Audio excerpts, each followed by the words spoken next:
The house groaned when she tried to leave. It was not the familiar complaint of old wood settling or pipes shifting in the cold. Those sounds had rhythm, small, domestic sighs that belonged to gravity and temperature. This sound carried weight. It dragged slowly through the walls like something reluctant to wake. Elena paused with her hand on the brass doorknob. The morning light behind her was soft and thin, the kind that flattened colors. Dust floated in the narrow beam falling across the entryway rug. Her suitcase stood beside her ankle, half-packed, the zipper teeth slightly misaligned where she'd rushed them. She waited. Nothing else moved. Outside the narrow window beside the door, the street looked perfectly ordinary. A quiet residential block, the neighbor's maple tree, the parked sedan that hadn't moved in 3 days. A dog barked somewhere far away. Elena exhaled slowly.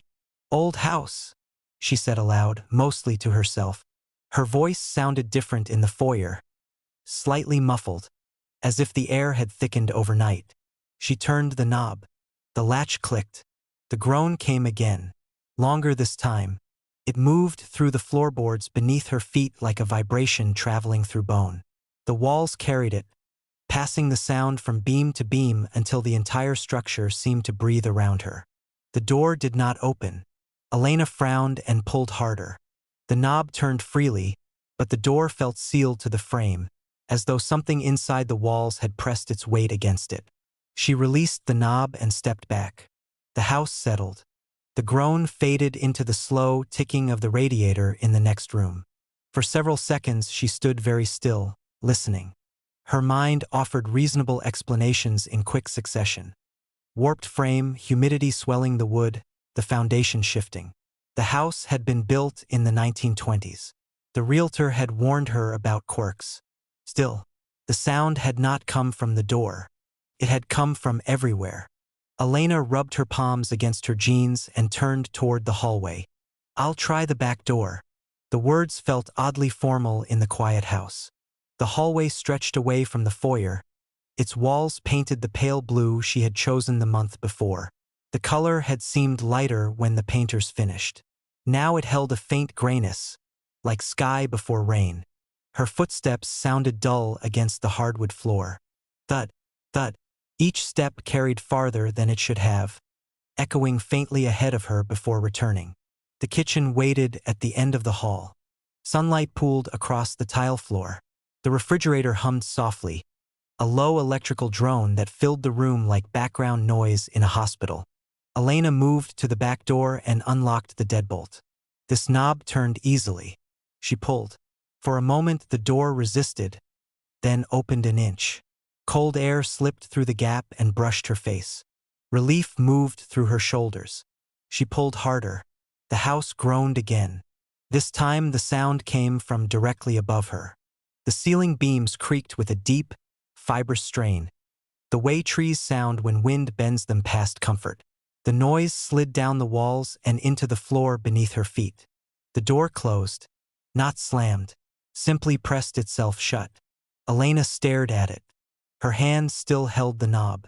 She pulled again. The door did not move. Behind her, somewhere deeper in the house, a board creaked. A single step, then another. Slow, measured. Elena turned. The kitchen was empty, but the hallway beyond it felt longer than she remembered. The pale blue walls seemed to stretch, pulling the perspective away from her like a corridor in a dream. She walked toward it cautiously. The refrigerator hummed behind her. The hum followed her into the hall, as if the sound itself had lengthened. Her bedroom should have been 3 doors down on the right.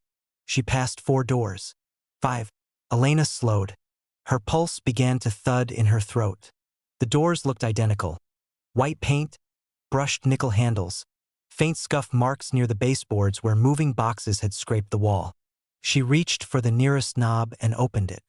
Inside was the laundry room. That was correct. She closed it and walked farther down the hall. Another door. She opened it. Laundry room. Elena frowned and stepped back. The hallway stretched quietly in both directions. She turned around. The kitchen was gone. The space behind her continued into more pale blue wall and identical white doors. The air in the hall felt warmer now. Close, as if the house had exhaled and forgotten to breathe in again. Elena swallowed. This isn't. Her voice stopped. The acoustics had changed. The hallway swallowed her words before they traveled more than a few feet. She tried another door. Bathroom. Another. Laundry room. Another. Laundry room again. The washing machine sat motionless beneath the fluorescent light. Lid closed. A faint smell of detergent drifting through the air. Elena stepped inside. The room felt slightly larger than it had before. The walls pressed outward at angles that didn't quite meet. The ceiling light flickered softly. And there, beside the dryer, hung a photograph she had never seen. It showed the foyer, the same entryway rug, the same brass doorknob. But someone stood in the frame. A woman with her back to the camera. Suitcase at her feet. Elena stepped closer. The photograph's glass felt warm under her fingers. The woman in the image had Elena's hair. The same slight curl at the ends. The same narrow shoulders. The photograph had been taken from behind. From somewhere inside the house. Elena turned slowly. The laundry room door stood open. Beyond it, the hallway stretched in both directions. But something had changed. The walls were breathing. Not visibly, but the space between them expanded and contracted by fractions of an inch. Subtle enough that her eyes almost refused to register it. The house inhaled. The boards beneath her feet lifted slightly. The house exhaled. The floor sank back. A low sound traveled through the structure. Not a groan this time. Something quieter. Closer to a voice trying to remember language. Elena backed away from the photograph. Her thoughts felt slow now, like words forming through water. She had lived here 3 months. Hadn't she? The memory felt thin, uncertain. Had she moved in during winter? Or had the leaves been on the trees? The hallway shifted again. One of the doors slid an inch to the left. Not open, just repositioned. Like a thought being corrected. Elena's chest tightened. "Let me out," she whispered. The house listened. She could feel it. The temperature changed slightly along the walls, as if unseen currents moved through the structure. Somewhere above her, the beams creaked again. But this time the sound felt deliberate. A response. The hallway shortened by a few feet. Not abruptly, gradually. The far wall drawing closer like the closing of an eyelid. Elena's reflection appeared faintly in the photograph glass behind her. But when she turned to look directly at it, something was wrong. The woman in the reflection was not standing still. She was walking, moving slowly down a hallway of pale blue walls. Her suitcase rolled behind her. Door after door sliding quietly past. Elena stepped away from the glass. The hallway in front of her shifted again. A new door appeared where the wall had been. The brass knob gleamed softly. The same knob as the front door. The house exhaled. The knob turned by itself. The door opened inward. Beyond it was the foyer. Morning light spilled across the rug. Her suitcase waited beside the door. Exactly where she had left it. Elena stood in the hallway for a long time, listening to the quiet breathing of the walls. Then she stepped through the doorway. The house settled gently around her. Behind her, the hallway lengthened once more. And somewhere deep in the structure, wood and plaster reshaped themselves with careful patience, building a corridor that would always end at the front door and never quite reach it. The light bulb flickered in sync with her thoughts. At first, Mara assumed it was coincidence. The bulb above her desk was old, one of those warm, amber ones that hummed faintly when the apartment wiring felt tired. It had flickered before, not often, just enough that she'd made a note to replace it and then promptly forgotten. Outside, the evening was still. The window beside her desk reflected the room like a second, darker apartment layered over the first. Shelves, a leaning stack of books, the soft outline of her shoulders as she sat hunched over a notebook. The flicker came again. A soft dip in brightness. A pulse. She looked up. The bulb steadied, glowing patiently, as if it had never done anything unusual. Bad timing, she murmured, rubbing her temple. Her thoughts had been spiraling for the past hour, loose fragments looping around each other without resolution. Deadlines, emails she hadn't answered, a conversation from earlier that day replaying with irritating clarity. She tried to return to the page. Pen against paper. Scratch. Another flicker. Shorter this time. Almost reactive. Mara paused. The apartment was quiet in that dense, padded way buildings get at night. The refrigerator hummed down the hall. Pipes somewhere inside the walls clicked softly as the temperature shifted. She tapped the pen once on the desk. Nothing. Then a thought surfaced, sharp, intrusive. The light will flicker again. The bulb dimmed, just for a breath. Mara's pen slipped from her fingers and rolled across the notebook. "No," she said softly. Silence returned. She stared at the bulb, waiting for it to move again. But it burned steadily, its filament glowing like a tiny sunset trapped in glass. She laughed under her breath, though the sound didn't reach her eyes. "Great," she whispered. "Now I'm anticipating it." She leaned back in her chair and closed her eyes. "Don't think about the light." The bulb flickered. Her eyes opened. The room felt slightly smaller. Not physically smaller. She knew that was absurd, but as if the air had thickened, compressing the space between objects. The desk seemed closer to the wall, the ceiling a fraction lower. She tried again. Stop thinking about it. The bulb held steady. A slow exhale escaped her. Then, involuntarily, what if it really is connected? The light pulsed. Once. Clean and unmistakable. Mara's throat tightened. The idea slipped into her mind like water finding a crack. Thought flicker. She tested it cautiously. Dark. The bulb dimmed. Not completely, just a gentle fading, as if someone had brushed a finger across a dimmer switch. Her stomach dropped. She tried the opposite. Bright. The filament flared, whitening for a second before settling again. The apartment felt suddenly attentive. Not watching, no, that wasn't quite right. Listening. Her heart beat harder. Okay, she thought carefully. This is just a coincidence. The bulb flickered. Her laugh came out thin. "Stop," she said aloud, though she wasn't sure whether she was talking to herself or the room. She stood and walked to the wall switch.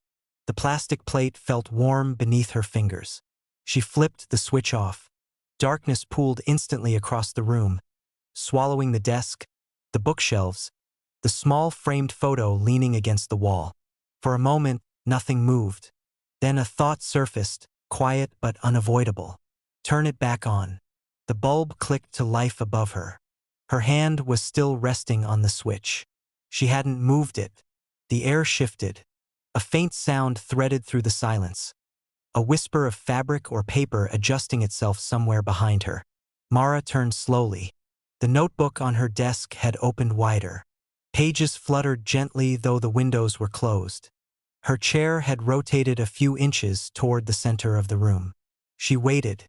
The apartment held still. "Okay," she said to the empty space. Her voice sounded too loud, as if the room had lowered its volume in response. "Enough." She crossed back to the desk and sat down. The chair slid inward without resistance, aligning perfectly with the notebook. Her pen rolled back toward her hand. Mara didn't touch it. Instead, she stared at the page. A single line she'd written earlier curved across the paper. "Remember to call Mom." But the handwriting looked wrong. Not wrong enough to be someone else's. Just slightly unfamiliar. Like her own script copied from memory. She lifted the pen. Test something simple, she thought. The pen tip hovered over the paper. The fan will turn on. Across the room, the small ceiling fan above the kitchenette began to rotate. Slowly at first, then faster. Mara's pulse surged. She thought of silence. The fan stopped. The refrigerator's hum faded until the apartment was wrapped in a vacuum-soft hush. The quiet felt deliberate. She looked toward the window. Her reflection stared back. But the woman in the glass seemed delayed by half a second, like a streaming video lagging behind its audio. Mara tilted her head. The reflection caught up. "Don't panic." The bulb flickered violently. The room dimmed and brightened in stuttering pulses. She squeezed her eyes shut. Her thoughts scattered, bright fragments ricocheting through her mind. Stop. The flickering slowed. Calm down. The light steadied. She opened her eyes. Something had moved. The photograph on the shelf, her and her sister standing in front of a beach, was now angled toward the desk, as if someone had turned it to face her. Mara hadn't touched it in weeks. A pressure gathered behind her eyes. This isn't real. The bulb dimmed. It is real. The bulb brightened. She inhaled sharply. Someone is watching. The light went perfectly still. The silence deepened. For a moment, the apartment seemed to hold its breath. Then the desk lamp beside her clicked on. She hadn't thought about the lamp. Mara's skin prickled. She tried to track her thoughts carefully now, like stepping through a room full of tripwires. The apartment is responding to me. The fan spun once. A cabinet door opened halfway. Or something is responding through the apartment. The light bulb flickered again, slow, thoughtful pulses. A rhythm. Her gaze drifted to the notebook. The page was no longer blank beneath her hovering pen. Words had appeared in uneven lines. Not written. Impressed. Like someone had pressed them into the paper from underneath. She leaned closer. The letters were shallow but readable. Think again. Her breath fogged the page. I didn't, she whispered. A new line formed beneath the first. You did. Her thoughts tangled. No. The bulb flickered sharply. Yes. The desk drawer slid open. Inside lay old receipts, paper clips, a spare key she barely remembered owning. Stop responding. The room stilled. The silence felt heavier now. Evaluating. Mara became acutely aware of her mind. Each thought rose like a ripple across a still pond. And every ripple seemed to reach the apartment's edges. What if the room is inside my head? The walls creaked. Or my head is inside the room. The light bulb glowed brighter than before. Her reflection in the window moved again, just slightly ahead of her this time. Mara watched it carefully. The reflection's lips parted. A second later, Mara felt her own mouth move. Cold spread through her chest. Those weren't my words. A thought whispered somewhere deep inside her. The bulb flickered. The notebook's page shifted. More letters pressed themselves into the paper. Slowly, deliberately. We're getting better at this. Mara's breathing became shallow. Who's we? She asked. The apartment didn't answer. But the fan resumed turning. The refrigerator hummed back to life. The chair creaked, adjusting beneath her weight without her moving. Normal sounds. Domestic sounds. Yet they now carried a subtle timing, like instruments following an unseen conductor. Her thoughts grew quieter. Not intentionally, just crowded. When she tried to focus on a single idea, something nudged against it from the edges. A second version. A shadow thought. Maybe you're tired. The bulb dimmed. Maybe this is how it's always been. The light brightened again. Mara looked down at the notebook. Her pen had begun to move. Slowly, without her guiding it. The line it traced was neat and deliberate. We'll think together now. She tried to stop it. Her fingers didn't respond. Another sentence formed beneath the first. You were lonely in here. The bulb flickered gently. Not in response to her thoughts this time, but slightly ahead of them. Predicting. Guiding. Mara stared at the glowing filament above her desk. A new idea surfaced in her mind. It didn't feel entirely like hers. The bulb pulsed once in approval.